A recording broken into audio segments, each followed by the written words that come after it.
আবার পরীক্ষার paper leak, আবার ছাত্র আন্দোলন। কিন্তু এবারের ছাত্র আন্দোলন দিল্লির যন্তর মন্তরে নয়, এবারের ছাত্র আন্দোলন হচ্ছে পাঞ্জাবে। পাঞ্জাবেও কিন্তু পরীক্ষার পেপার লিক হয়েছে। সেখানে ছাত্র আন্দোলন হচ্ছে, বেশিরভাগ দেখা যাচ্ছে সেখানে সাধারণ ছাত্র, কিন্তু বিজেপির কিছু ছাত্র সংগঠন এবিভিপি সেখানে তাদেরকে সাপোর্ট করছে।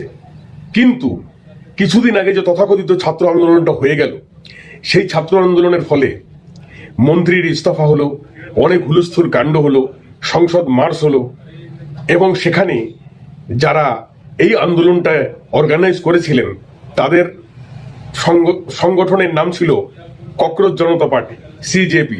তাহলে এই সিজেপি কেন এই পাঞ্জাবের যে আন্দোলন হচ্ছে, ছাত্রদের আন্দোলন সরকারের বিরুদ্ধে, সেখানে তারা কেন যুক্ত হলো না? এই ভেদভাব তাদের মনের মধ্যে কেন? পাঞ্জাবের ছাত্র কি ছাত্র নয়? পাঞ্জাবের পেপার লিক কি একটু অন্যরকম, বিদেশ থেকে এসেছে সেই পেপার লিক?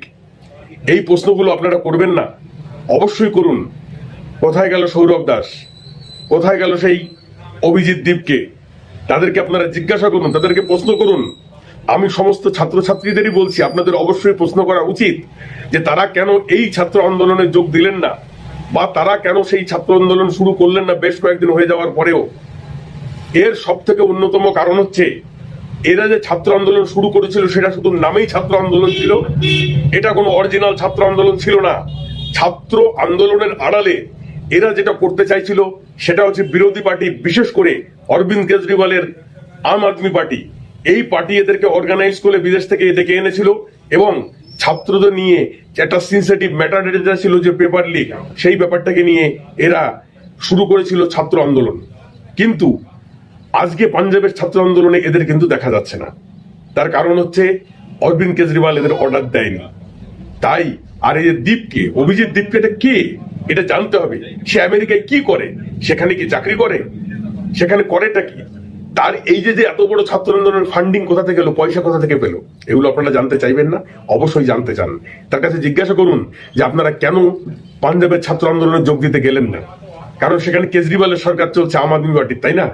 আর অভিজিৎ দীপকে একসময় এই আম আদমি পার্টির সোশ্যাল মিডিয়ার হয়ে কাজ করত, এবং সে দিল্লি সরকারের থেকে মাইনেও পেত। এই কথাগুলো আপনারা অবশ্যই সবাইকে বলুন এবং জানিয়ে দিন। ছাত্র আন্দোলন অবশ্যই হওয়া উচিত। পেপার লিক হলে সেটা ভালো কথা নয় মোটেই। ছাত্রদের ভবিষ্যৎ নিয়ে ছেলে খেলা করা মোটেই ভালো কথা নয়। অবশ্যই ছাত্র আন্দোলন হওয়া উচিত, কিন্তু সেটা সবার ক্ষেত্রে একই নিয়ম, একই ধারা প্রযোজ্য হওয়া উচিত।